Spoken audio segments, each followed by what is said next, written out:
I am willing to bet there's a lot of you out there that are feeling stuck, or they keep wondering why the same thing happens to them over and over and over again.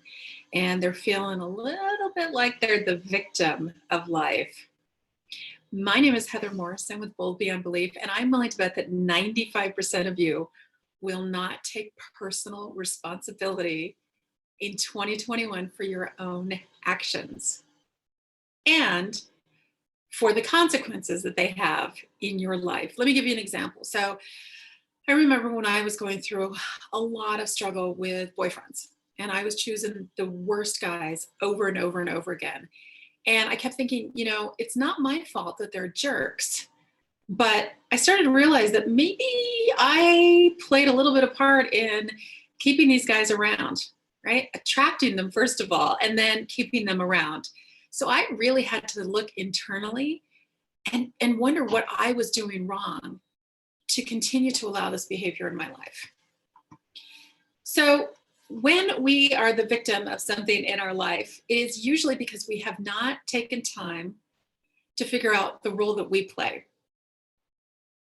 Right? We like to blame things on the economy or taxes or who's in office and who's not in office, right? Or that someone else made us angry, or that guy in traffic got me mad, or like my son likes to say, look how mad you made me.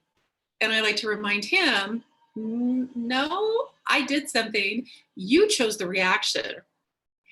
Every day we wake up and we have the opportunity to be happy, mad, sad, or glad. That's our choice. Right? But we like to blame the other person. And here's one of the reasons why we like to blame the other person. Because if we take personal responsibility for something, that means we don't have to do the work to fix it.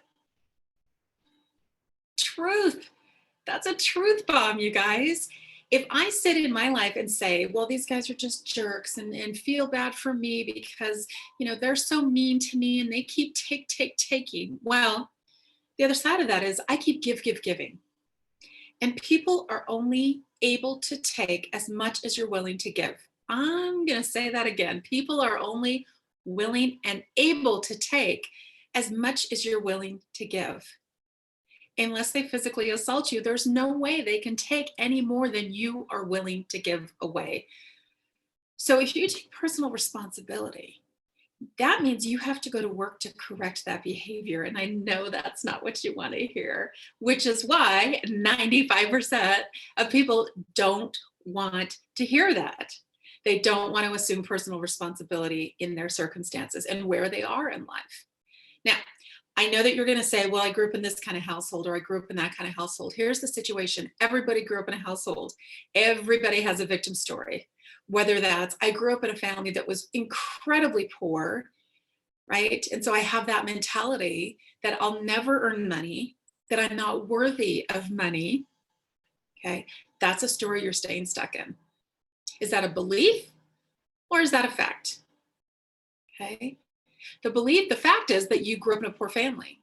The belief is that you are not worthy of earning any money in your current situation, or that you're not capable of earning money in your current situation, right? That's your belief. That's not a fact. It doesn't matter where you came from. It doesn't matter what your background is, okay?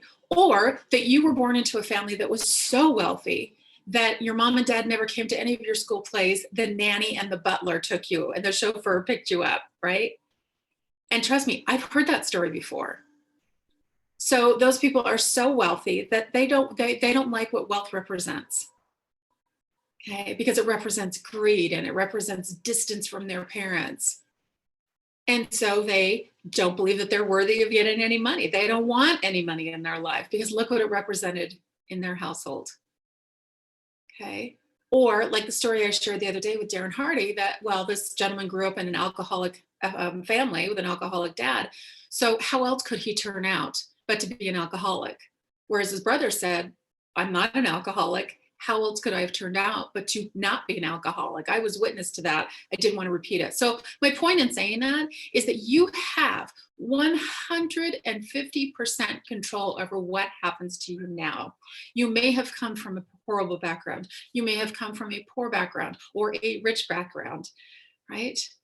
But you have control over what goes on right now. But what that requires is you doing the work to fix your situation.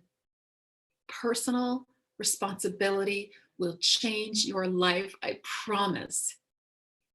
So if you are looking at your situation and you are thinking, I have no idea how to get out of this situation, the first thing to do is recognize that you are believing a belief and not a fact. Write that down. Write down what that belief is over and over and over again in your head that's keeping you from moving forward. Then, second step, ask yourself, is that a belief or a fact? Okay. Third step, seek out help. Ask people for help to move forward, to get unstuck from that story. If you need my help, you can always ping me down below. That's something that I'm one of my superpowers, helping people get unstuck and out of the stories. You got to ditch the stories, but in order to do that, you got to take 100% personal responsibility, which I'm getting, again, 95% of you won't do. Prove me wrong. Hit me up. Let me help. I hope this has served you in some way, shape, or form. Again, my name is Heather Morrison with Bold Beyond Belief. Ciao.